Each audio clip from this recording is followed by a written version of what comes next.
Welcome back to the Centered on Buffalo podcast. This week, we are joined by Bills head strength and conditioning coach, Will Greenberg. He's a guy that was with the Bills as an assistant back in 2017. He's been with them all the way through. So this is a guy that I got to play under, get coached by, and honestly, one of my favorite people to pick his brain in the entire organization when I was there, and still to this day. This is going to be a fun conversation, digging in on their offseason program and really just his career and allowing you guys to get to know this fascinating human being in Will Greenberg. Thank you to everyone who's been subscribing to the podcast. We had a great episode a couple weeks ago with Sean McDermott. Last week, we had Chris Trapasso back on the podcast to talk about the Bills draft pick. So if you haven't heard those, go back and check those out. You'll enjoy them. Please share the podcast, like it, review it, leave a comment. We appreciate all you guys for all the engagement. Go Bills and enjoy the podcast. Hit us up on all social media at The Buffalo Pod. Will, welcome to the podcast, brother. Thanks for having me. Absolutely. All right. So first off, congratulations. Promoted to head strength and conditioning coach for the Bills this offseason. You're a guy that I got to spend a bunch of time with back in 2017 and then still see you around on road trips and home games and whatnot. But how has it been for you personally running the show this offseason? It's been so much fun. I mean, I haven't had this fun in a long time. You know, I've had the opportunity to be here for the last 8 years now, going to year 9. And I've got to watch everything up close. So it's not like I'm stepping into a new place, learning new faces, learning new operations. So it's been a little bit of a cheat code for me in that way. And we've also had such a good culture here of guys training, being here, lifting weights, stuff that you know may not happen everywhere in the league, of the closeness of everyone. So it's been easy for me to step into this role on the shoulders of what we've done in the past. When you work as an assistant strength coach, not many people know your story. And, you know, people will say, man, Will Greenberg, fairly young dude, he's got this incredible opportunity. You know, I want that opportunity. And that goes for business, that goes for any industry you're in, but they don't often see the grind and the path and the journey that gets you to that point. So just take the listeners, I know your story, but take the listeners through your career path, starting when you got out of college to get to where you are now. Yeah, and it's unique in a way that not a lot of football strength coaches have the same background as me, which I like to think it helps me in the way I think about how to approach strength and conditioning. Is, you know, I played baseball at the University of Maryland, and just like every strength coach was probably meathead, loved lifting weights. And when I was done, I had a really good strength coach in college, and I thought, man, that would be a cool thing to have as a job. You know, you spend all day in a weight room and you get to coach people, you get to stay involved in sports. So I looked around for any opportunity I could be as a GA where I could get my master's for free.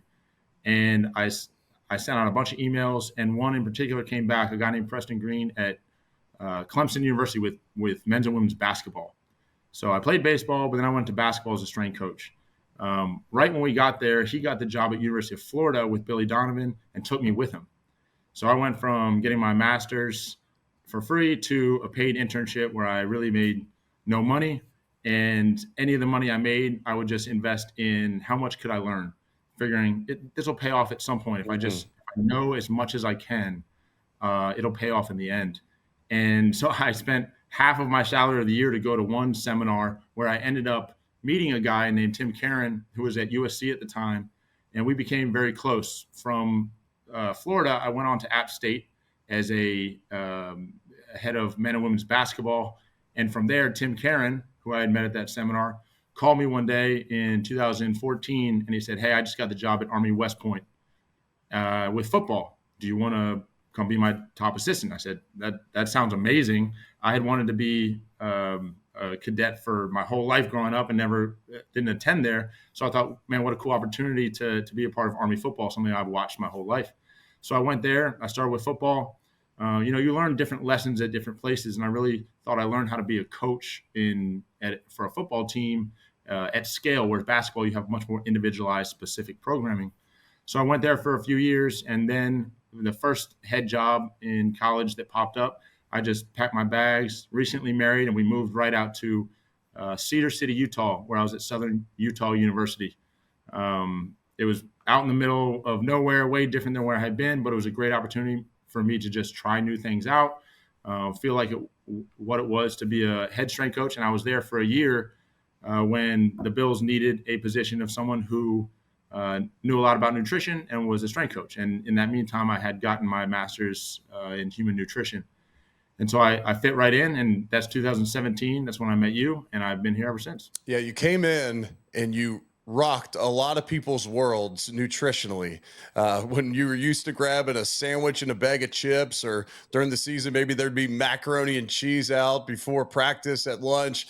None of that was available anymore. Now, I was in favor of all of the Will Greenberg moves, but you made some enemies early on. But then when people For see sure. their bodies start to change, they see their performance start to change. And it was also, this is what it wasn't a knock on the Bills prior to your arrival. It was at that time that really everyone around the league and around the country was seeing the impact that nutrition was specifically Yeah. having on athletes. So it was kind of a double-edged sword. Yes, you came in and did this. It was also becoming a trend. That's why the Bills were looking for someone in your position. But Yeah. it always cracked me up to see the guys that would be like, "Oh man, Will's in the cafeteria." I now, like, yes, it's not even available, but now I really have to eat in this way. But it benefited so many of us, including myself.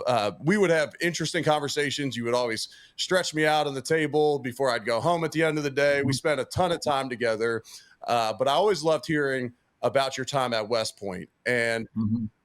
yes, you said that's what taught you to be a football strength coach, but being around the cadets, seeing them train, seeing them likely not have an opportunity to play in the NFL, but seeing their Mm-hmm. work ethic, what did that teach you while you spent that time at Army? It was such an honor to be around such good leaders, just in general, even if they were developing. I mean, some of those guys I still talk to this day, at least once a week, and developing the relationship with them was awesome. It was a humbling experience because you're around generals all day long, and you're around people who have done so much more in life than I will ever accomplish. And they were so humble, they were so great to me, and it was just cool to see the way they operated on a daily basis and the standard that they held for themselves and to the people around them.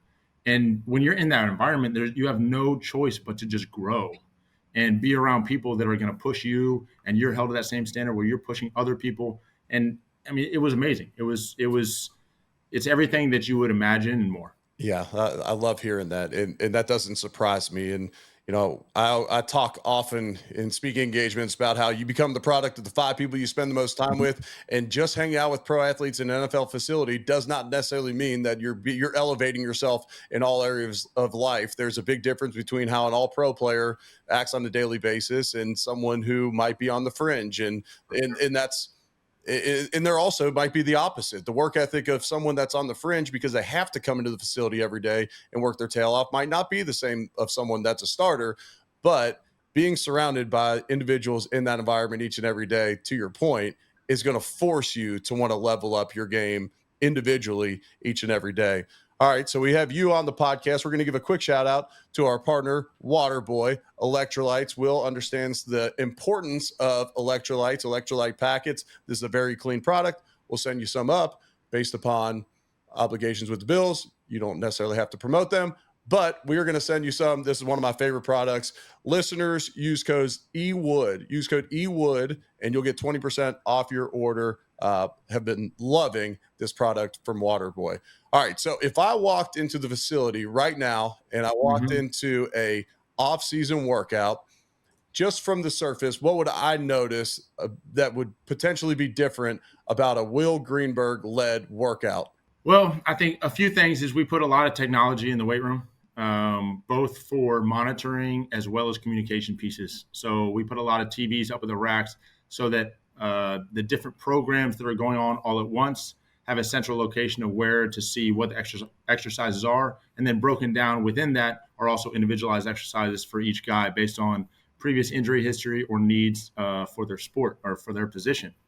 Um, the tracking of velocities of the bar at the rack for all our main lifts so that we can keep track of that throughout the year and start building even more specific athlete profiles is something that you'd see. And then also just the fact that there are a lot of different programs going on at once. So there might be some racks that are squatting with chains, some guys that are squatting heavy, some guys are squatting for reps, some guys are squatting with more density and more work capacity. all dependent on what each player needs. Like I said, they have their individualized program where you have the general weightlifting like anyone would do in a weight room, and then some more specific stuff. And like I said, the culture here is so good that players are so autonomous to doing the work. And I think that's the easiest part for me is sometimes it's just like rolling the ball. Like I'm a PE teacher, just roll the balls out and let the boys play. It's nice because the guys are so locked in. Yeah, I loved the change throughout my career where everything got more individualized to where Mhm. I'm not necessarily doing the same workout on a Monday as a defensive back. We have much different needs on the field. And so we need different things, strength wise, conditioning wise, whatever that may be. And so that happened throughout my time. And I love to see that continue to be implemented. I saw some guys wearing boxing gloves in some pictures. Is that something you're implementing into the offseason program? Yeah, I was actually surprised how many guys enjoy boxing and how many people box in their own time. So a few years ago, Dion and I started boxing as just a way to stay in shape in the off season, something a little bit more fun than getting up on an elliptical or running. Especially with big guys trying to keep the stress off their joints on the field as much as we can until it's necessary. Is your cardiovascular shape. There's only so many ways to do that. So boxing was a really good way, and we started to see how much it translated to hand placement and hand speed and then thinking while you're tired. So there's a lot of different ways to shape that, and different positions can box in different ways. And I've always found that people kind of box their personality or they box based on their position just because what they're used to. But as we started to do it, more and more people wanted to join. And all of a sudden we needed to buy some more boxing gloves and more boxing gloves. And then we hung some bags. And now, at the end of any lift, there's anywhere from 5 to 20 guys over there going through a circuit like a boxing class. And it's a great way for guys to stay in shape. It mimics a little bit of the game of just striking with your hands and speed, conditions the shoulders in a way that weightlifting might not. And I think a lot of guys have benefited from it, both physically and psychologically and spiritually, whatever you want to say. Yeah, that's really awesome stuff. All right. So Mac Hollins last year got this barefoot movement going throughout the team and the organization. Saw coaches barefoot, which really surprised me. One Saturday morning walkthrough when I had to get on Sean McDermott's case. Like we used to get fined if we didn't have the right socks on for a workout. Now guys are out there in Crocs, they're barefoot. But were you on board for the Mac Hollins barefoot movement? Did you join the cause? Well, now Mac and I went to the same high school, right? So Really? we're cut from the same cloth, just some weirdos that think a little bit differently This about makes a stuff. lot more sense now. Yeah, exactly. So no, I love Mac. He was a great player, great leader, and I loved having him around. I always think it's cool when something organic like that shows up for the culture, and less about the physiology of moving around with your feet bare, is more that it just showed how close the team was and how much these guys bond in the locker room and how much it permeates through the entire organization.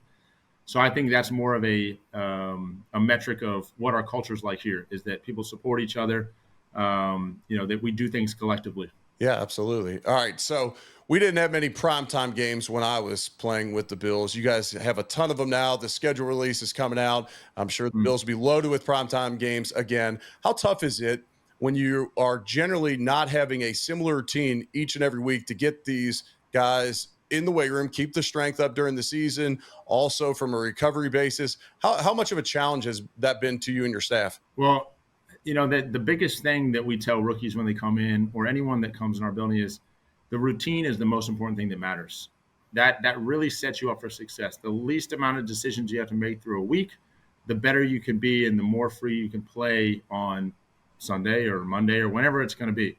So you help the players, and the players are very good at finding what the routine is, whether that be what time they're lifting in the morning, what they do after practice, what they're eating on a Friday.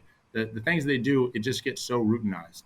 And I think that's the main thing, is even on a Thursday, if your Monday, Tuesday, Wednesday feel and smell the same as what they do on a Monday night game or a Sunday night game, you're still in that rhythm. And a huge shout out to the performance staff. So Joe Collins, Emma Beanland, Nate Bresky, everyone that's involved in helping the guys understand what that looks like from a training room perspective, from a loading perspective in the weight room, to everything that goes into that. I mean, they spend so much time investing in all the players and what that looks like. We're obviously meatheads in here and we're lifting, but the communication between everyone here really allows it to be more holistic. And I think that's the way we approach it with so many primetime games. And now you have so many, you kind of have some standard protocols of, all right, what does a Sunday night game look like on the road? What are we doing? When are guys waking up? When are we suggesting they do this? What are they eating? And the more individualized it becomes too of, some guys may not like to eat before games. Okay, what does that look like if it's a Sunday night?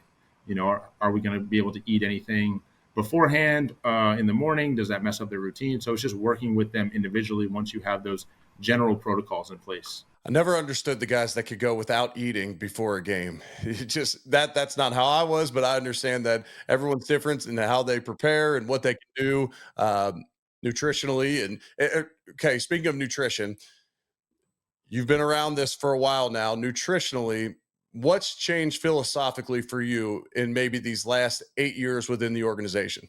I mean, food is always food. There's not much that's really changed in terms of the science of that. I think it's just more how specific can we get based on what the needs are, and so creating a system that allows for that is what we strive to do. And our dietitian Christine she's awesome. She's now full time with us, so she's really ingrained. Like in the weight room, we have pre, intra, and post workout nutrition the entire time. So she's walking around the weight room, making sure guys are getting enough carbohydrates, coming in after a run, going into a lift, or their post workout shakes to make sure guys are fueled when they're leaving, if they're going to meetings, pre practice, post practice. So everything is as integrated as possible. You can get down in the nitty gritty of some of the more functional medicine and those things. And we try to take care of guys holistically where need be. But when you're hitting the building blocks, the main things really, really well consistently, you get a lot further. Let's take a moment to hear from one of our sponsors, and that's Dano's Seasoning. They've been crushing it, releasing a bunch of new product lately. They just released the chili lime. I've been telling you about that one. That one might be my favorite out there right now. It's great with margaritas. Put it on the rim. It's great on chicken. It goes great with so much. I also have been loving their seasonings, this Parmesan cheese blend, where they have one with jalapeno, one with crushed red pepper. Go check them out on danoseasoning.com or retail store near you. Yum, yum, get you some. I know you're not big on fad diets. Do guys bring these to you, whether it's in the off season or whatever it may be? Maybe it's other coaches that are just trying to maybe lose some pounds and come to you for your expert advice. How often do you get approached about some of the new trends or fad diets out there? Yeah, I mean, all the fad diets, let's call them fad diets, they're trying to accomplish the same thing generally. So working through it with people of what are you trying to accomplish out of that diet? Is it a certain way of eating it? Is it because you like that type of food? Are you trying to accomplish this? They're all shaped in a way where if you're trying to lose weight, you're lowering your caloric intake and hopefully you're increasing your caloric output. So I'm supportive of people trying new things as long as during that time of the year, it's affecting them in the appropriate way, and then mitigating any risk by maybe making some adjustments along the way. Yeah, that makes sense. All right. So the most popular thing that people brought on social media and want to hear about when I said I was going to bring you on the show was in regards to soft tissue injuries. And the Bills have, had some luck with not having as many as there are around the league. But when you look at soft tissue injuries, are those one of those things where as a staff, you're saying, what can we do to prevent these as much as possible? Or is it just simply a part of the game where when you're playing a violent sport at that speed and that intensity, that they're just going to come up from time to time? Sure. I mean, it is a sport. It's violent. There's a lot of unknown factors, unknowable factors. There are patterns, though, of, when guys have soft tissue injuries, what time of the year, or, what is the common theme of that year? Are there a lot of hamstrings or groins or, and then you look back at your process, because I promise you every strength coach in every league in any sport is never trying to allow for injuries. And there's no one recipe. It's a complex thing. There's a lot of interdependent parts, but there are patterns. And so we try to mitigate those risks as best we can by understanding previous injuries, by understanding where everyone's loading is on the field and in the weight room and how those affect each other. Subjective questionnaires of how do people feel. And we take all of that into account in order to design our program. But really, there's no one plan, but there is a lot of planning. So as you go through, it's okay, well, how are we trying to scale this to make sure that we are covering all of our bases, but also being aware from day to day of soreness or, high spikes in loads in high speed running, whatever the injury may be. So, there's no way to fully prevent them. There's always luck and risk. And, there's something that's interesting about it is like, you can never tell anyone how many injuries you've prevented. You only see the ones that have happened. Right. So, it's a lot like insurance. You want to mitigate risk as much as possible. And you do that through intelligent training, being very intentional with the players, keeping in touch with them in communication about how their body is feeling, and then keying in on potentially weak areas or previously injured areas. And, we're very lucky with the staff that we have, or I feel lucky to have the staff members around me that help support that. With Nate as our head trainer and Joe and Emma and keeping track of all the sports science metrics. And we've tried to integrate that as best we can into the weight room. I think, if I went back on that question of what you might see differently is we've tried to integrate every department into the weight room when the guys are in here. So if guys are on the fringe of, return to play, or we need jump metrics, or it's Christine walking around with food. Everyone is integrated as possible because it's all one system. Your body doesn't know if you just go in the weight room. Okay, now I'm done with the weight room. Now I go out to the field. It's just all load and stress on the body. So we try to manage the stress in a way that is intelligent, appropriate, and progressive. Yeah, you mentioned those subjective questionnaires. And so my final year in the league, I'd never missed a single snap the entire season. So maybe I wasn't lying, but it was like at the time, it was, okay, how do you feel out of 5 this day and these different categories? And I would always put 5 for everything because I'm like, speak it into existence. I'm practicing today regardless. I'm playing today regardless. I'm showing up for meetings. I'm going to workouts. So I'm just all 5s. And maybe I did speak it into existence and it worked out there. But I also wasn't looking to get out of practice. And Right. I never wanted to miss practice and give up my reps because I always felt like, especially when I was playing between Richie Incognito and John Miller, like it wasn't that hard to play center at times. Yeah. I didn't want anyone else to be able to prove they could do it. So Right. Wally Pip theory. Absolutely. Yep. All right. Got a few rapid fire questions for you and then we will get you out of here. Number 1, in just overall weight room strength numbers, was the 2017 offensive line for the Bills stronger or the 2024?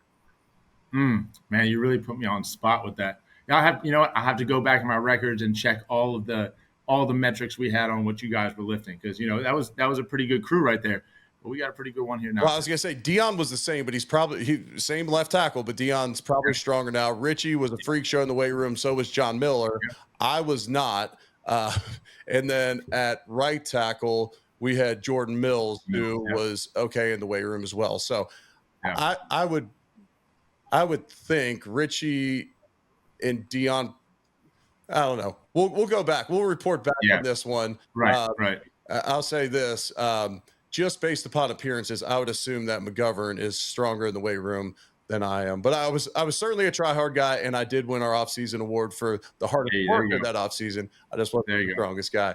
And I didn't start that in intentions of I was doing that in a self-depreciating manner. Not working out that way.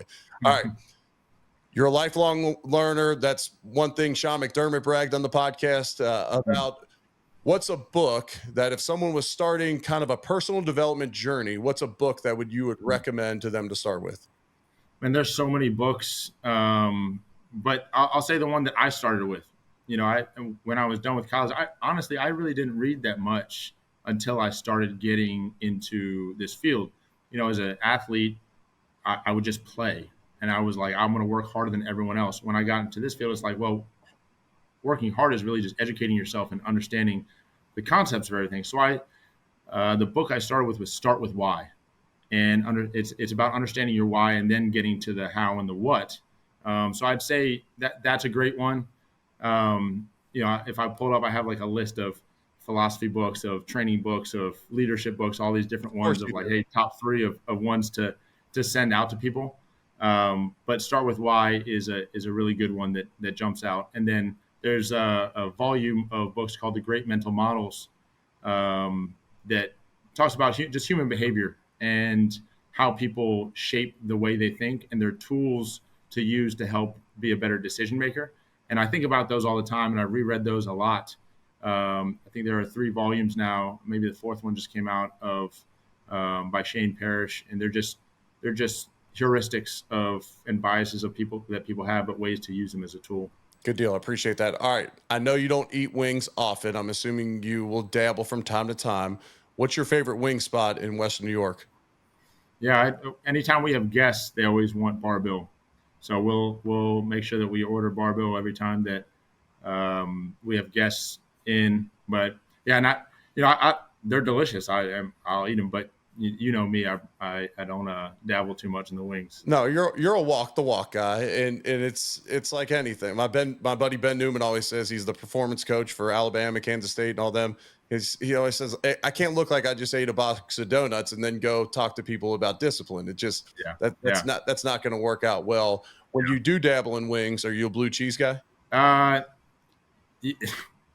No sauce. No sauce. Okay, I like that. I'm as plain as they come. People laugh at one of my pregame rituals is we always bring pancakes for guys in the locker room. And if I'm hungry for a game, I'll just eat the pancake just dry. If you're like, what's wrong with you? I'm just, I just how I am. I'm just a plain person that, I just like plain stuff. But, to the point that you were saying is actually one memory I have from the first day with the Bills is Terod walked in and I was eating beef jerky and he goes, how am I supposed to take advice from the nutritionist or the guy who knows about nutrition? You're just sitting here eating beef jerky. And I put it down and thought to myself, all right, I got to be on my P's and Q's here. I got to your image matters of how people see you. And I've never forgotten that. That was literally my first day with the Bills. So it's funny you say that about just walking the walk and making sure that, you look the part and you do what you say. I would say that beef jerky is an appropriate snack. I agree. It was just more the fact that people are watching and judging you of who is this person? Can I trust them? And so it's just something that stuck out to me. Yeah, absolutely. That makes sense. All right, brother. I appreciate you coming on the podcast. This is something I've been looking forward to. Thank you to Derek Boyko with the Bills for suggesting this because I was going to give you some time, and I'm glad we were able to get this done. You made a huge impact on my career, my transition out of the league. I always enjoyed our stretch conversations each and every day, so I appreciate you, brother. Likewise. Coming in and having you guys as vets to learn from about what the league is like. It was my rookie year on that too, so I always appreciate you. Yeah, absolutely. Thanks, brother.